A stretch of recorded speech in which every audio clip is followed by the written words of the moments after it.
wax ni yëpp. je rebondis sur ce waaw mën nga demander directement li wax yi yëpp dafay indi lenn suñu condition wu réew yi nos états nous sommes dans un continent boo xam ni il y a au moins 50 pays yoo xam ni qui tendent la main. waaw dañuy tàllal loxo assistanat tàllal loxo fu mu am il y a possibilité ñu poser la question parce que nag jusqu'au dernier matin du monde et c'est un problème de foi qui se pose jusqu'au dernier matin du monde il y aura une bataille perpétuelle entre le diable et Dieu. Je ne dis même pas le bon Dieu mais Dieu qui fait que ni quelque part boo bëggee teg ay affaire u liberté dafay mel ne da ngay weddi suñu borom parce que fi mu nekk quelque part le hasard n'existe pas dans les 3 livres révélés il existe dans les 3 livres révélés par des profanes.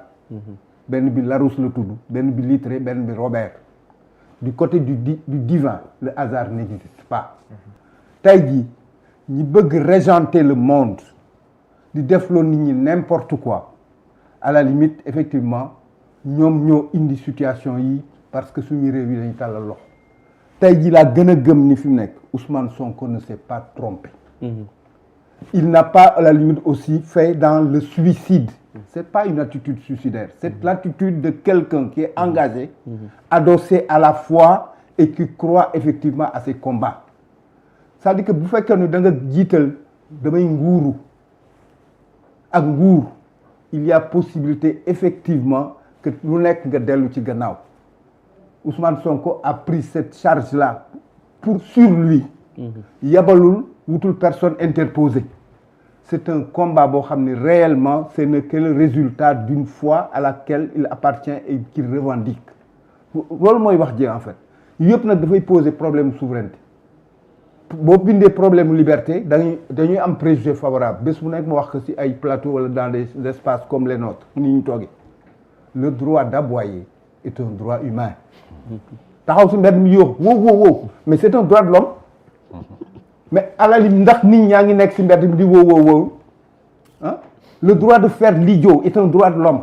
mais le droit aussi de dire que je ne fais pas ça ak lii warul am sama réew mais dafa nekk un droit boo xam ne réellement pays dañ ko c'est-à-dire que c'est les Sénégalais qui vont arbitrer par rapport à ces histoires-là man dama njort ni fi mu nekk affaire góor jigéen yi ñuy génne nii alors que fi mu nekk il y a énormément de griefs sur les yu taxoon seen ndodd moo di fi mu nekk l'état de pauvreté de nos pays et qui fait que quelque part on nous impose n'importe quoi mais nag ce qu'il y a moo di même si c'est des mesures pour renflouer des caisses même si des mesures effectivement pour faire de sorte que ñu nu génne woon ñëwaat fii effectivement il y a au moins une chose qui est certaine et c'est une chose socio-culturelle Sékou Touré daf ko daan waral wax nous préférons vivre dans le manque que de perdre notre dignité parce que nag ëllëg ak si biir lu nekk day jeex en fait et à la limite aussi on est dans des perspectives yoo xam nous ne sommes pas contraints et forcés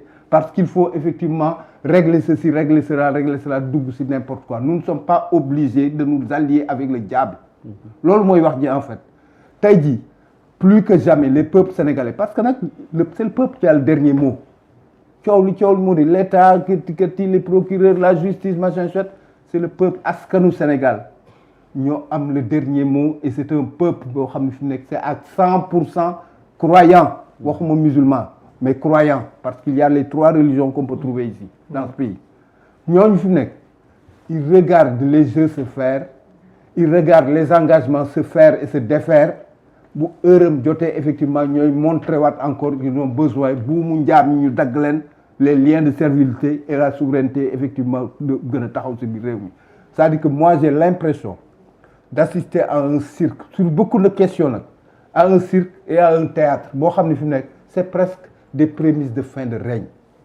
yooyu la may ñurool je te jure ay affaire yu ñu delluwaat Lamine Darou Touba Ndiaye Touba xaw ma la c'est-à-dire que pour des zéros on lay dugal leen kaso yooyu xam nga kañ la doon am en 2021 et 2024 yu ñàkk yu xew yooyu c'est-à-dire que fi mu nekk réellement dans un pays boo xam ne fi mu nekk on veut être dans la modernité on veut être dans la démocratie et les têtes de pont de la démocratie effectivement et des libertés am na yoo xam ne effectivement waru fi am moo tax may wax ni fi mu nekk moi j'ai l'impression que quelque part aussi on est en train de finir quelque chose quoi un cycle c'est pas bon.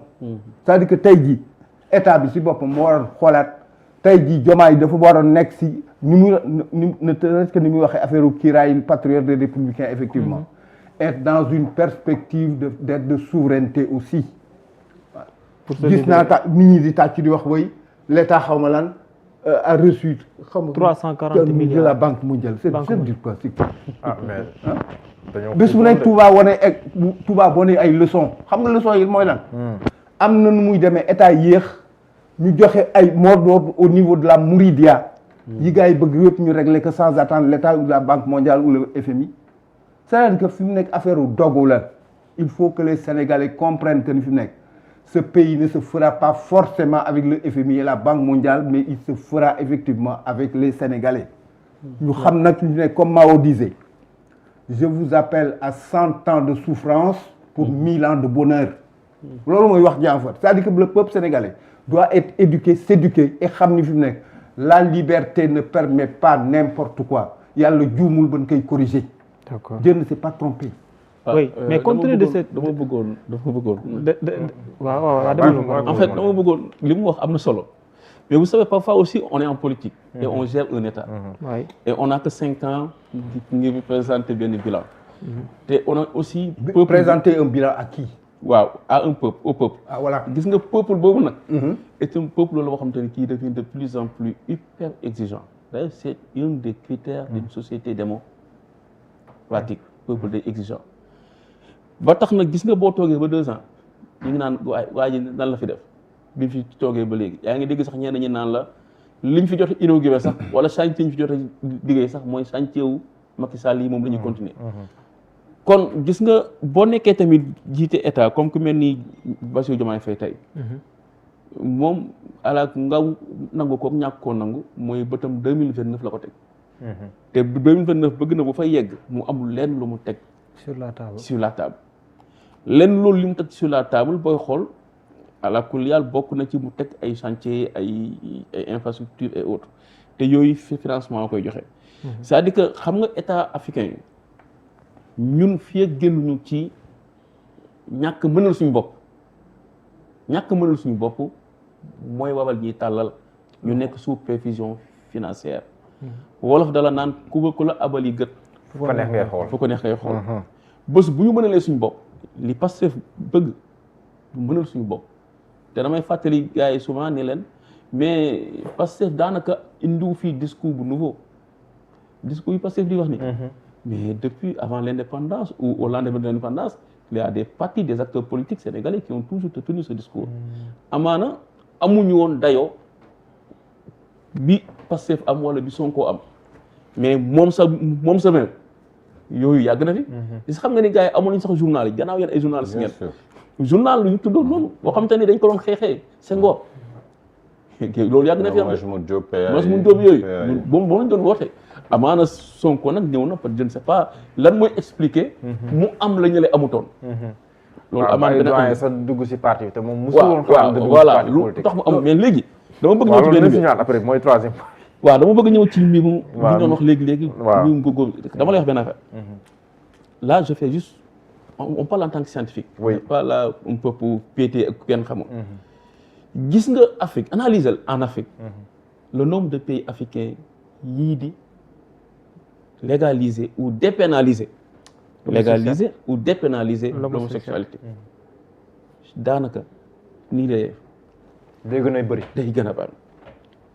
Depuis l'Afrique du Sud a été le premier pays et depuis le nombre fait comme ça gis nga Gabon sous Ali Bongo finalement bi mu bëggee bokk Commonwealth mais dañ ko tegal conditionnalité boobu mu ne non j'ai pas légalisé j'ai dépénalisé man leen mais la finalité est la même yëmbal nga jëm boo awee yoonu Pikine nga ak wala nga awee yoonu géej gi yëmbal nga jëm na dépénaliser wala leen légaliser Ali musul ne damaa légaliser dafa ne non damaa dépénaliser mais noonu tamit lañ koy defee ci dëkk yu bëri tey gars yi am nañuy pexe am nañu kattan nee naa la même dëkk yi nga xamante ni officiellement ce n'est pas légalisé ou dépénalisé mais officiellement dans les faits jafe na waaw ñu jàpp borom ñaari tur jafe na ñu jàpp condamné 2 ans 3 ans nga dem ci. ñu tëj la rap nga purgé sa peine ba mu jeex lu leer laa la wax.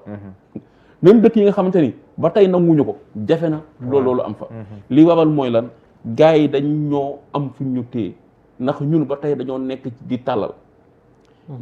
ba tey dañoo nekk aussi mais les chefs d'État peut-être que voilà bëgg nañu am ay bilan et autres c'est là où peut-être le partenariat avec la Chine et d'autres partenaires peut-être que peut être bénéfique pour les Africains parce que ñooñu nekkuñu ci conditionnalité yu mel noonu c'est là où peut-être aussi pour les Africains que Donald Trump ci wet gi ci fànn gi mu baax ci fànn gi ndax moom it en tant que républicain nekkul ci conditionnalité yooyu mais comme doon jàkkaar lool moom dafa affiché woon sax son je ne dirais pas appartenance mais plutôt son soutien aux personnes LGBT yooyu yëpp day indi nag que ni fi nekk heureusement que la perversité ne gère pas le monde le fond du problème moo di c'est pas parce que Diomaye va présenter un bilan dans 2 ans et demi qu'il va falloir s'allier avec n'importe quoi et n'importe qui parce que nag coow li moo di fi nekk les Sénégalais ne sont pas des cons et ils savent analyser, prendre les reculs nécessaires et les hauteurs nécessaires pour savoir que ni fi nekk